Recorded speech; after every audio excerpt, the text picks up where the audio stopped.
Ceria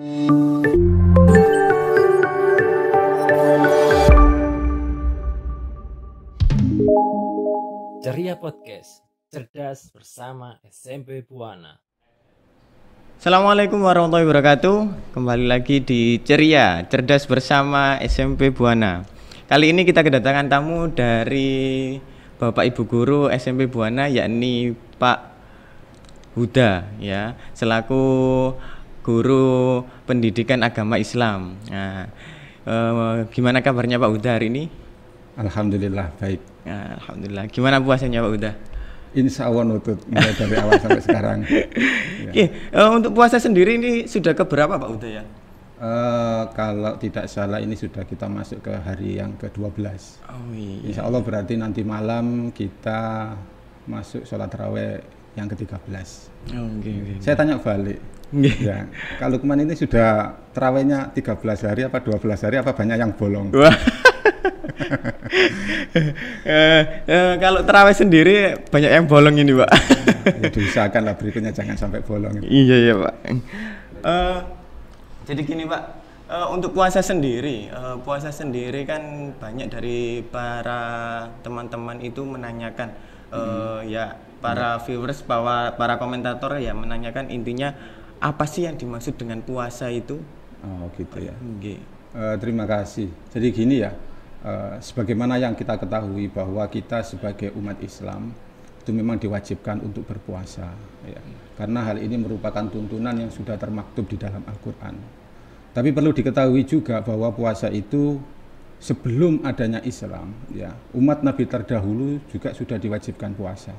Sebagaimana di dalam Al-Quran surat Al-Baqarah, di sana disebutkan ayat 100 kalau tidak salah 183, bahwa perintah puasa itu diwajibkan bagi umat Islam sama seperti perintah puasa umat terdahulu.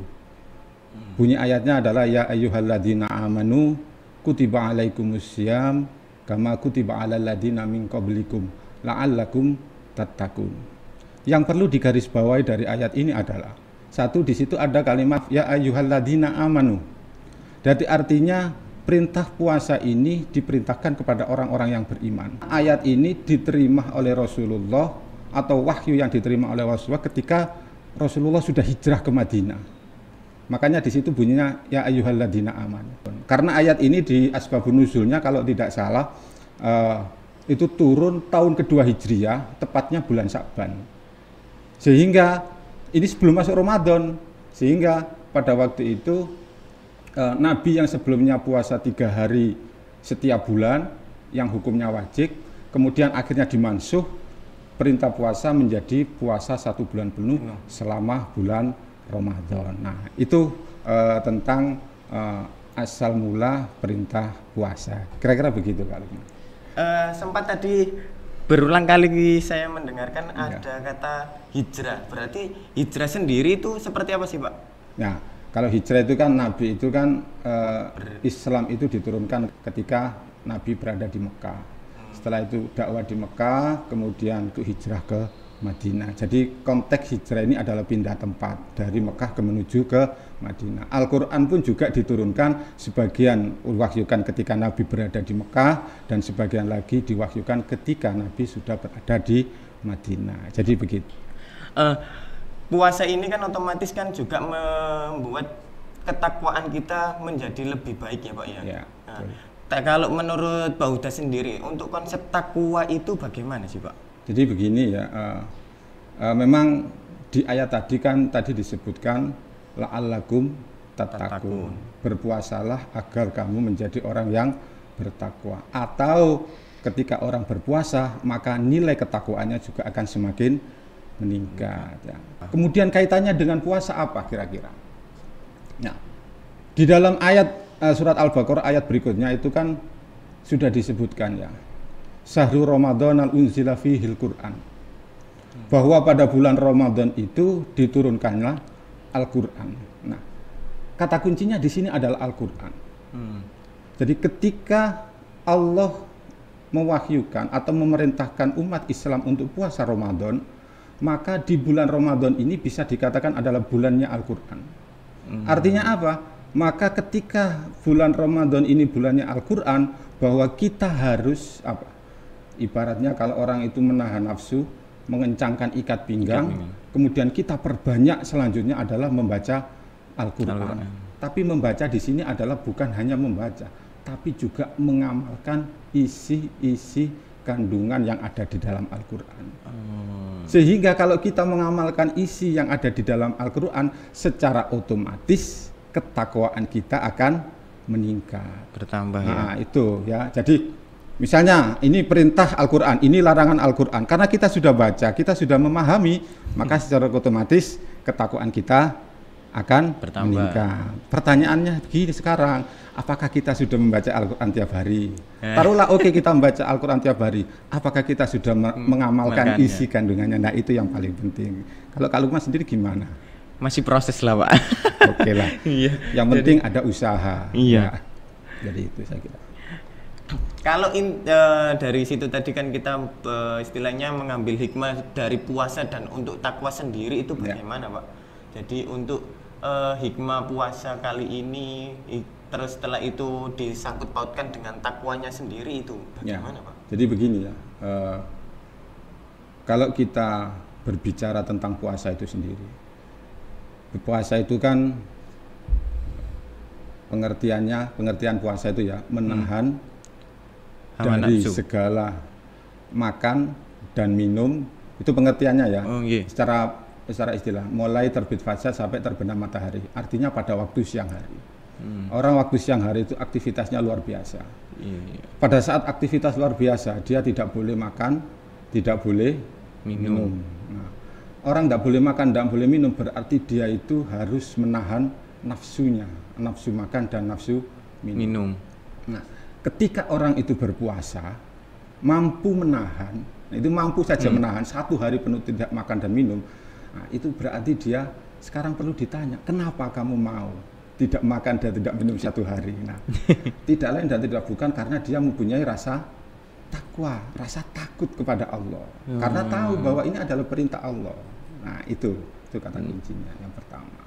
Kemudian bisa juga yang lain begini, orang takwa itu kan takut. Iya. Takut itu ada atau tidak ada, itu takut. Beda kalau orang itu takut itu ketika ada, tidak takut ketika tidak ada. Sampai sekarang saya tanya, puasa enggak? Puasa. Alhamdulillah. Sekarang ketika sampean berada sendirian di rumah, di dalam satu ruangan, tidak ada siapa-siapa. Iya. Taruhlah Anda minum makan. Ada yang tahu ada enggak? Tidak ada. Tidak ada yang tahu. Sampean kira-kira membatalkan puasa apa enggak? Membatalkan. Iya. Berarti sampean enggak takut sama Allah. Oh iya. Nah, itu masalahnya. Nah, itu. Berarti kalau orang sudah takwa, nah, ingat bahwa yang mengawasinya itu Allah yang tidak terlihat.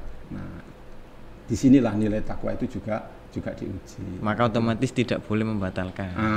Ya permasalahannya tidak boleh membatalkan itu karena kita takwa tadi, takut kepada Allah bahwa segala sesuatu itu pasti ada hukumannya, ada sanksinya dan lain sebagainya. Makanya di setiap masjid itu kan, mari kita tingkatkan takwa kita kepada Allah, kita jauhi larangan-larangannya. Nah, itu kan kita disuruh untuk meningkatkan, disuruh menjauhi, ada atau tidak ada yang melihat, kan begitu. Kira-kira seperti itu. Memang kan terkadang memang selama ini yang kita ketahui hanya adalah puasa adalah menawan hawa nafsu. Itu saja ya. Karena itu penjabaran yang sangat umum. Nah, ya kita memang harus betul-betul harus memahami ya. Puasa itu makanya gini, dalam setiap ibadah.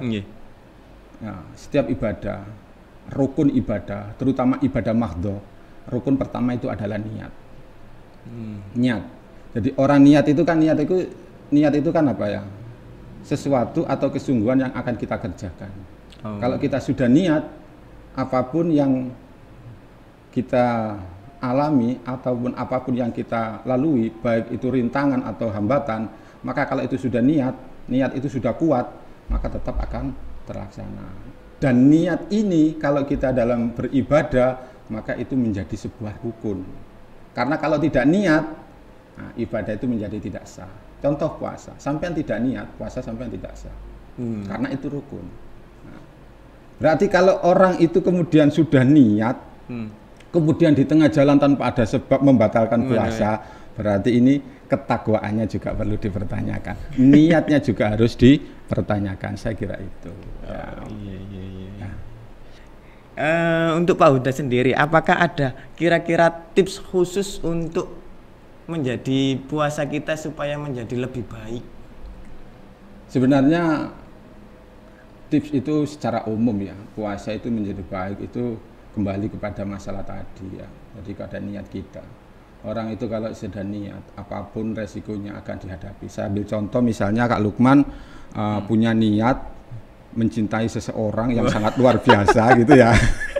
Kalau sudah niat, apapun akan dihadapi, kan begitu ya. Nah, ketika kita puasa juga begitu. Kita kalau sudah niat dengan kesungguhan, dengan niat yang ada di dalam hati kita, nah, tipsnya ya, maka kita akan pasti tidak akan membatalkan puasa kita, apapun kondisinya.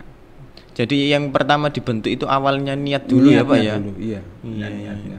Kemudian yang kedua, yang namanya tips ya, semuanya itu kan hampir sama lah. Jadi kalau misalnya kita di tempat umum, bagaimana cara menghindari untuk pergaulan agar kita tidak terpengaruh, ya kita harus menjaga jarak. Kalau dalam kondisi puasa, misalnya begini, kita puasa jangan suka menggunjing orang lain. Nah, maka tipsnya apa supaya tidak menggunjing? Kalau ketemu orang, kemudian kita mau membicarakan sesuatu yang kurang baik, ya kita hindari, kita perlahan-lahan. Kalau dalam bahasa sekarang mundur alon-alon gitu. Judul lagu ini. Iya, seperti itulah. Karena apa? Supaya kita tidak terpengaruh. Nah, itu penting juga seperti itu ya. Iya. Banyaklah istilah-istilah di sekitar kita, kadang-kadang itu penting untuk kita terapkan juga ya.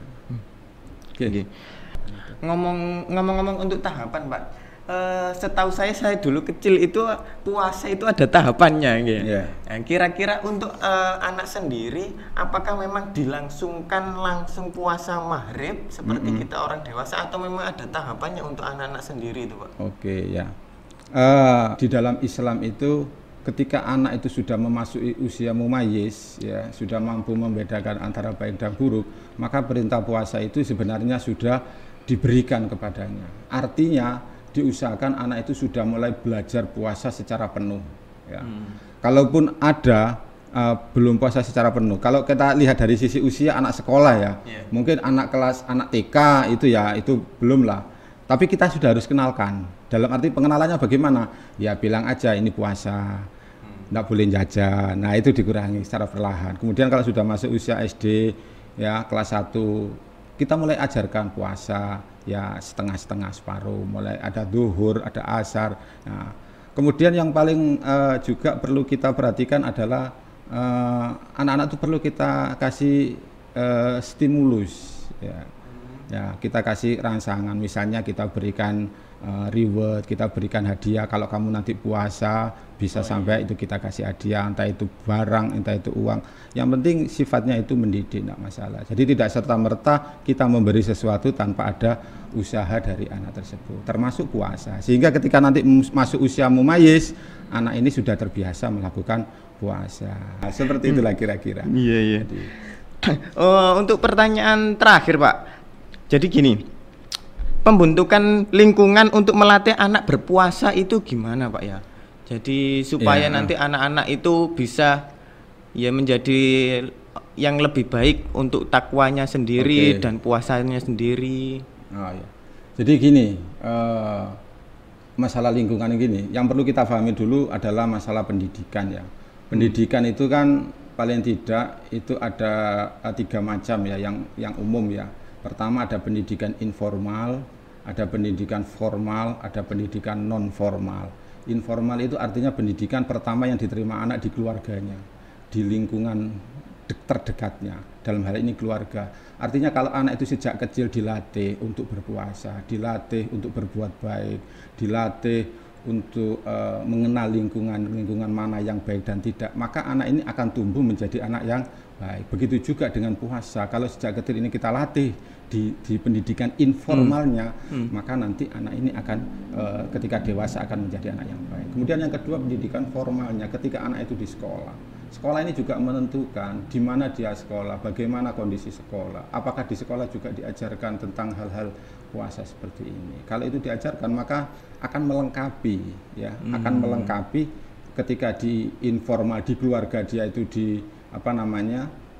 diajari untuk berpuasa. Kemudian ketika di sekolah diberikan teori-teori cara berpuasa, dan yang ketiga non formal ini sudah semakin luas, jadi ke pergaulan juga bisa juga ke pergaulan secara luas. Jadi kalau sekarang itu sociality-nya gitu loh ya, ini juga mulai pengaruh. Artinya begini, dia non formalnya misalnya dia kalau misalnya suka tadarus di musola, kemudian atau dia ngaji di tempat-tempat pendidikan Al-Quran, nah itu non formalnya. Nah, kalau ini semuanya sudah kita beri, maka insya Allah anak ini akan tumbuh menjadi anak yang bisa menjalankan puasa dengan baik. Dan itu nanti kalau ini sudah berjalan, maka seperti kita kembali ke awal, bahwa konsep puasa yang akan bisa meningkatkan ketakwaan seseorang. Saya kira itu ya. Oke. Terima kasih Pak Huda atas waktunya. Sama-sama. Sudah mampir di Ceria Podcast Cerdas bersama SMP Buana. Oke. Kita tunggu kedatangan untuk selanjutnya di tema-tema selanjutnya. Oke. Terima kasih. Kurang lebihnya saya mohon maaf. Assalamualaikum warahmatullahi wabarakatuh. Waalaikumsalam warahmatullahi wabarakatuh.